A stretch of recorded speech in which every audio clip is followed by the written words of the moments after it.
understand his nature. Politics is a different matter. It requires a different persona and a different performance, and he's able to deliver that. And quite often that requires him to be very outspoken and somewhat nasty. He just couldn't tolerate a fundamental principle of democracy, that is the right to dissent. He has his own very clear views as to what he wants to do. He believes that he's right, the world is wrong. I'm not a populist because many of the things I do are not supported by the people. People criticize me. But I feel that over time they will understand why these things should be done.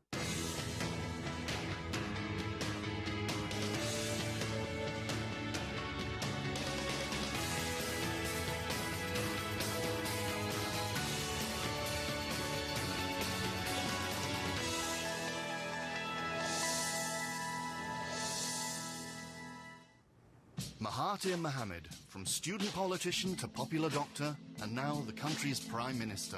In 10 years, he had risen from political exile to the country's top post. He was very popular with his people, the Malays.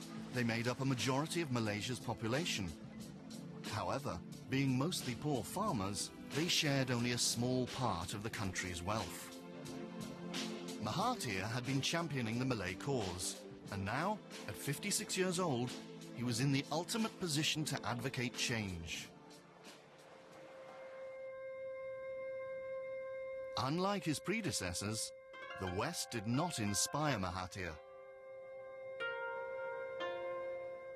Well, I decided to look east because I found that the West had already taken for granted their growth, whereas in the East there was Japan, which was trying to recover from the World War, and they were very dynamic.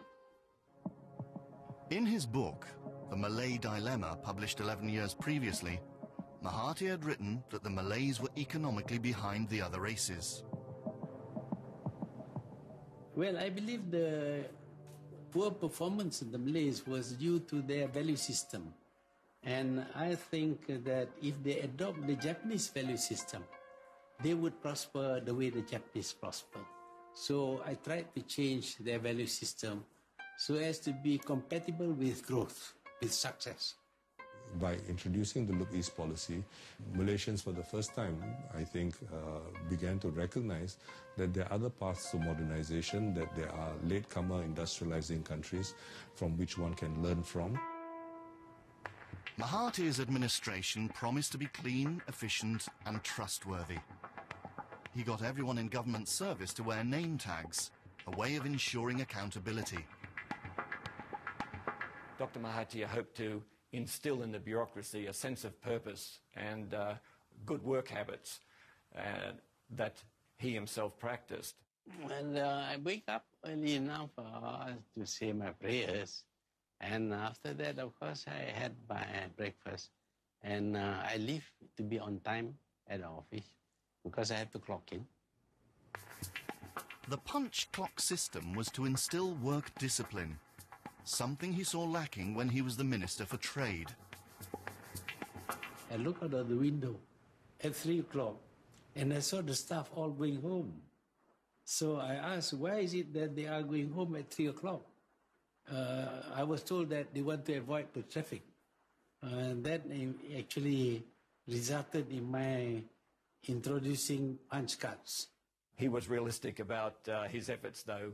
He used to joke that at least now the civil servants had to arrive on time at work before taking their first coffee break.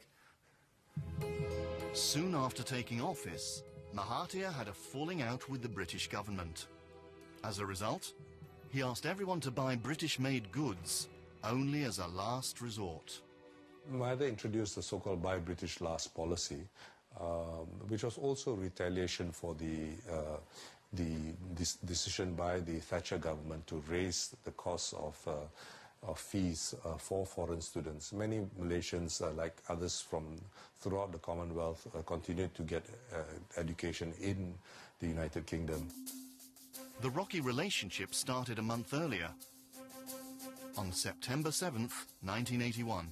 Malaysia carried out a dawn raid at the London Stock Exchange. After a 4-hour buying frenzy, Malaysia legally took over Guthrie, a British corporation of oil palm and rubber plantations. It took the British completely by surprise. If we wanted to, we could have taken over Guthrie just like that and pay them whatever compensation we think we should give. But here we went into the market. It was unfair of the British to say that this was backdoor nationalization. Many other Malaysians supported him and thought it was time that it was overdue for Malaysians to stand up to the British, the former colonial power, and I think he got quite a bit of support in that respect. But more importantly, this Buy British Last policy was also the beginning of the rejection of trying to emulate the West in terms of modernization and recognizing with the Look East policy, recognizing that there were alternative models of modernization. After a year in office, Mahathir faced his real test, the 1982 general elections. His appointment as the Prime Minister was a result of his predecessor stepping down. This time, however, he had to earn the people's vote. They won easily. Mahathir and his deputy Musa Hitam were given the green light to reform the country. By now, 57-year-old Mahathir's family had grown up and were mostly away.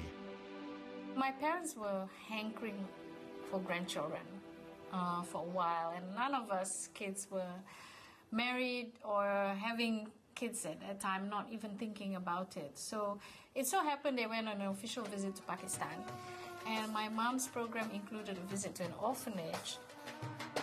When I came back, I decided that we should adopt either Pakistani children or Afghan children. But Afghans are very proud people. They don't want their children to be adopted. So I got these 2 Pakistani children. And then they came home and discussed it with all of us and got the okay. We all thought, okay, that's fine. And a few months later, Masa Maizura came to live with us. With 7 children, Mahathir's family was now complete. Mahathir enjoyed being the leader, but political rivalry within his own party soon threatened his top position, something he wasn't willing to give up.